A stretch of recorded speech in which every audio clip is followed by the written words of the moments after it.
Good morning, Peterson Tigers. I'm here to read you another story. I hope you enjoy this one too. As we read, I want you to think about the problem in the story and the solution or the resolution to the problem. Okay, let's get going. The book is called Stone Soup by Marcia Brown. It's published by Aladdin. 3 soldiers trudged down a road in a strange country. They were on their way home from the wars. Besides being tired, they were hungry. In fact, they had eaten nothing for 2 days. Okay, I think maybe you hear the problem yet? Okay, let's keep going. Hold it up so you can see it a little bit better. How I would like a good dinner tonight, said the first. And a bed to sleep in, said the second. But all that is impossible, said the third. We must march on. On they marched. Suddenly, ahead of them, they saw the lights of a village. Maybe we will find a bite to eat there, said the first. And a loft to sleep in, said the second. No harm in asking, said the third.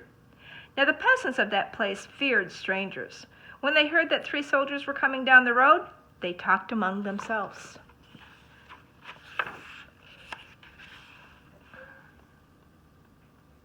Here comes 3 soldiers. Soldiers are always hungry, but we have little enough for ourselves. And they hurried to hide their food. They pushed sacks of barley under the hay in the lofts. They lowered buckets of milk down the wells. They spread old quilts over the carrot bins. They had their cabbages and potatoes under the beds. They hung their meat in the cellars. They had all they had to eat. Then they waited. The soldiers stopped first at the house of Paul and Francois. Good evening to you, they said. Could you spare a bit of food for 3 hungry soldiers? We have had no food for ourselves for 3 days, said Paul. Francois made a sad face. It has been a poor harvest. The 3 soldiers went on to the house of Albert and Louise. Could you spare a bit of food? And have you a corner where we could sleep for the night? Oh, no, said Albert. We gave all we could spare to the soldiers who came before you. The villagers... there we go. At Vincent and Marie's, the answer was the same. It had been a poor harvest, and all the grain must be kept for seed. So it went through the village. Not a peasant had any food to give away.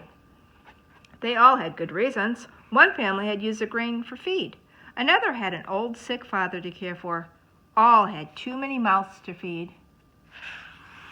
Okay, so do you hear the problem yet? You think the problem is that soldiers are hungry? Let's see. The villagers stood in the street and sighed. They looked as hungry as they could. The 3 soldiers talked together. The villagers looking hungry.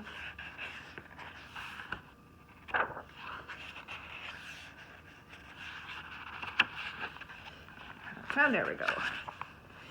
Then the first soldier called out, Good people! The peasants drew near. We are 3 hungry soldiers in a strange land. We've asked you for food, and you have no food. Well then, we'll have to make stone soup. The peasants stared. Stone soup? That would be something to know about. First, we'll need a large iron pot, the soldiers said. The peasants brought the largest pot they could find. How else to cook enough? That's none too large, said the 3 soldiers, but it will do. And now, water to fill it and fire to heat it. Okay, so they're getting ready.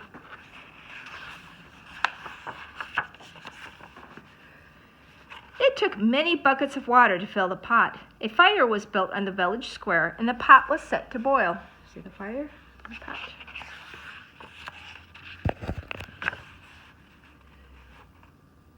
And now, if you please, 3 round, smooth stones.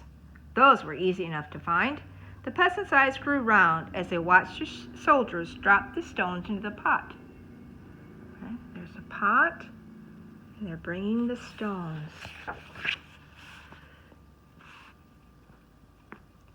Any soup needs salt and pepper, said the soldiers as they began to stir. Children ran to fetch salt and pepper. Stones like these generally make a good soup, but oh, if there were carrots, it would be so much better. Why, I think I have a carrot or two, said Francois, and off she ran. She came back with her apron full of carrots from the bin beneath the red quilt.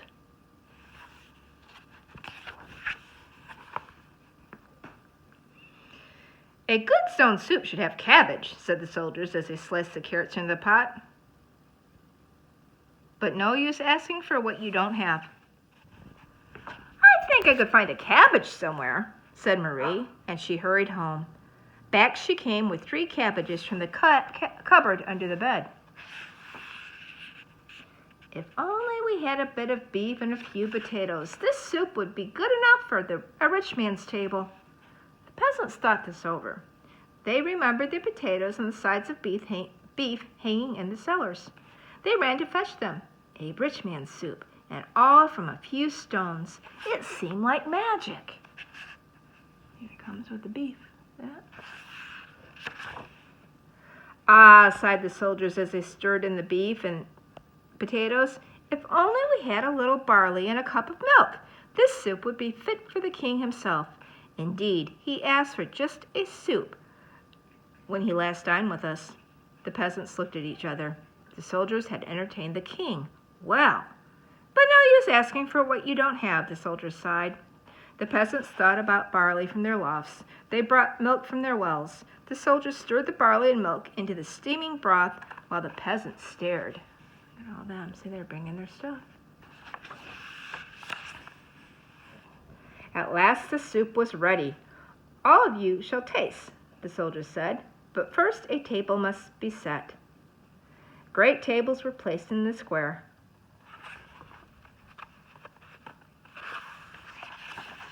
Oh my, look at that. Such a soup! How good it smelled! Truly fit for a king.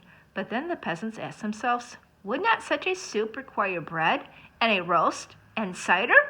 Soon a banquet was spread, and everyone sat down to eat.